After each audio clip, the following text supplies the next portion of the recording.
Hi అండి అందరికీ welcome to my channel. ఈరోజు మన వీడియోలో చాలా ఈజీగా చికెన్ పచ్చడి ఎలా చేసుకోవాలో చూద్దాం.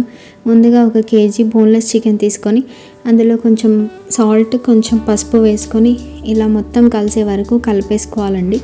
కలిపేసుకున్న తర్వాత ఒక ప్లేట్ తీసుకొని దాంట్లో ఇలా మనం కలుపుకున్న పీసెస్ అన్నీ వేసుకొని ప్లేట్ చేసుకొని అది మనం డ్రై కోసం పెట్టుకోవాలండి.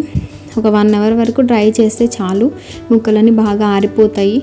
ఆరిపోయిన ముక్కల్ని ముందుగా ఒక ప్యాన్ తీసుకొని అందులో ఒక 10 స్పూన్స్ వరకు నేను ఆయిల్ వేసుకున్నాను. ముక్కలు మునిగేలాగా ఆయిల్ వేసుకుంటే చాలండి. సో ఆ ఆయిల్ అంతా వేసుకున్న తర్వాత ఆయిల్ బాగా హీట్ ఎక్కాక మనం ఇందాక డ్రై చేసుకున్న చికెన్ పీసెస్ అన్నీ అందులో వేసుకొని వేయించుకోవాలండి. చికెన్ పీసెస్ బాగా వేగాలండి.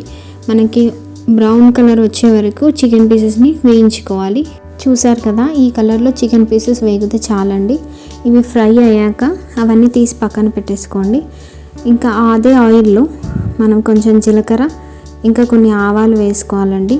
అందులోనే ఒక 2 స్పూన్స్ వరకు వెల్లుల్లి వేసుకొని, ఇంకా కొన్ని కరివేపాకు, ఇంకా 1 స్పూన్ వరకు దంచిపెట్టుకున్న వెల్లుల్లి వేసుకొని పచ్చివాసన పోయే వరకు ఇలా కలిపేసుకోవాలండి.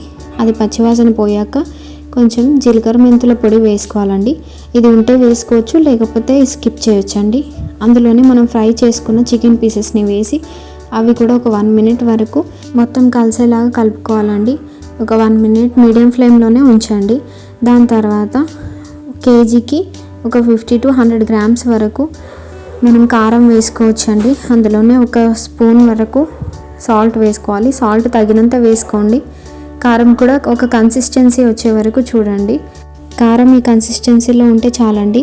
ఇదంతా పక్కన పెట్టుకొని చల్లారాక ఒక నిమ్మకాయ వరకు నిమ్మకాయ రసంని వేసుకొని అది మొత్తం కలిసేలాగా కలిపేసుకొని ఇంకా సర్వ్ చేసేసుకోవడమే. సో చూసారు కదా ఈజీగా చికెన్ పచ్చడి ఎలా చేయాలో. సో ప్లీజ్ నా వీడియోని లైక్ చేయండి, షేర్ చేయండి అండ్ నా ఛానల్ని సపోర్ట్ చేయండి. Thank you.